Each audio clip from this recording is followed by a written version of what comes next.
అంటే కనుక మీరు కూడా సహృదయంతో అర్థం చేసుకోండి. ఈ మధ్య కొన్ని దురదృష్టకర సంఘటనలు జరుగుతున్నాయి.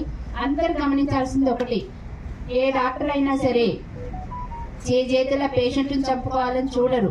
ప్రతి ఒక్క పేషెంట్ బతకాలి అనేదే వాళ్ళ ప్రధాన ఉద్దేశం. కానీ ఒక్కొక్కసారి మన చేతుల్లో ఉండదు, మన దేవుళ్ళం కాదు కదా. బాగా సీరియస్ కండిషన్ అక్కడక్కడ చూపించుకొని బాగా లేటుగా రావడము, సమ్ టైం మించిపోవడము, వాళ్ళని మనం రెఫర్ చేయాలి అంటే ఇక్కడ నుంచి కిష్టారం దాకా వెళ్ళిపోయేటప్పటికీ చనిపోయే పేషెంట్లు ఉంటారు. అలాంటి వాళ్ళని ఏమో బ్రతుకుతారేమో అన్న ఆశతోటి రిస్క్ తీసుకుని మీరు ఇచ్చేటప్పుడు కాదు, మీరు ఇచ్చేది ఏముంటుంది 5,000 10,000 ఉంటుంది. కానీ వాళ్ళని బ్రతకాలి అన్న తపనతోటి డాక్టర్స్ కేసు టేకప్ చేస్తారు. స్వయంగా మేమే ఎన్నో కేసులు అట్లా టేకప్ చేస్తాం.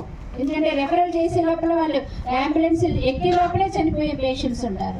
అలాంటి వాళ్ళని రిస్క్ తీసుకొని చేస్తుంటే దాన్ని వేరే విధంగా చిత్రీకరించి కొన్ని సంఘటనలు జరుగుతూ ఉన్నాయి. ఇది చాలా దురదృష్టకరం. ఎందుకంటే డాక్టర్స్ భయపడే స్టేజ్ కూడా వస్తున్నాం ఈ మధ్య. ఏదైనా కేసు తీసుకోవాలంటే తర్వాత ఏమవుతుందో అని. కనుక ప్రజలందరూ కొంచెం అవగాహన పెంచుకోవాలి డాక్టర్స్ పట్ల. ఎంతో కష్టపడి వాళ్ళు ఈ స్టేజ్కి వస్తారు. మరి ఇప్పుడు డాక్టర్స్ అంటే ఏంటి, వేరే సాఫ్ట్వేర్ అట్లాంటి సిటీలో ఉంటారు. ఆ డాక్టర్స్ మారుమూల పల్లెటూళ్ళకి వస్తారు, ఇట్లా మండల కేంద్రాలకు వస్తారు. దేనికోసం? వాళ్ళ సంపాదన కోసం కాదు, పేషెంట్స్ ని బతికించాలి. ఇక్కడ సౌకర్యాలు సరిగ్గా లేవు, వైద్య సౌకర్యాలు అని పేషెంట్స్ కు మంచి వైద్యం అందాలని అందరు స్పెషలిస్ట్ డాక్టర్స్. ఇంతకుముందు ఓన్లీ అక్కడక్కడ కొంతమంది డాక్టర్స్ ఉండేవాళ్ళు. ఇప్పుడు ప్రతి ఒక్క స్పెషాలిటీ మన సత్తుపల్లి ఉంది. వైద్య రంగంలో ఇంత అభివృద్ధి చెంది సత్తుపల్లి త్వరలోనే 100 బెడెడ్ హాస్పిటల్ ఇక్కడ సత్తుపల్లిలో, అట్లనే కల్లూరులో పెనుబల్లిలో కూడా 30 బెడెడ్ హాస్పిటల్స్ కూడా ఓపెన్ అవుతా ఉన్నాయి గవర్నమెంట్ తరఫు నుంచి.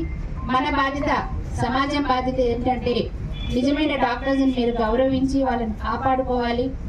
డాక్టర్స్ని సీరియస్ కేసులు తీసుకోవాలంటేనే భయపడే స్టేజ్ నుంచి డాక్టర్స్ని ప్రోత్సహించాలి. మీరందరూ కూడా వాళ్ళని కష్టపడి ఇంత చేస్తున్నారు మా కోసం అనేసి. కనుక మీరు అదొకటి దృష్టిలో పెట్టుకొని డాక్టర్స్ని మరి సొంత కుటుంబ సభ్యులాగా భావించి ఆదరిస్తారని కోరుకుంటూ, మరి ఇంత మంచి ప్రయత్నం ప్రతి ఒక్క డాక్టర్ కూడా ఇక్కడ అటెండ్ అయ్యారు. అలాగే వాళ్ళందరూ కూడా వాళ్ళ టైం వెచ్చించి మన కోసం టైం స్పెండ్ చేస్తున్నారు కనుక వాళ్ళకు కూడా ధన్యవాదాలు తెలియజేసుకుంటూ, మీ అందరు కూడా మంచిగా ఉండాలి. ఈ సంవత్సరం అంతా కూడా మీ వైద్య సేవలు అందరికీ అందాలని, ఎటువంటి ఈ కాంట్రవర్సీలు జరగకూడదని ఆశిస్తూ, ఇంకొక చిన్న సూచన, ఇంకొక చిన్న అభ్యర్థన అనుకోండి. ఈ 100 బెడెడ్ హాస్పిటల్ ఓపెన్ అయిన తర్వాత మనకి కొంచెం డాక్టర్స్ కొరత ఉంది కనుక మీకు వీలైన టైంలో మీరు వచ్చి గవర్నమెంట్ హాస్పిటల్ కనుక వారానికి ఒకసారి ఒక 2 hours టైం స్పెండ్ చేసి మా కోసం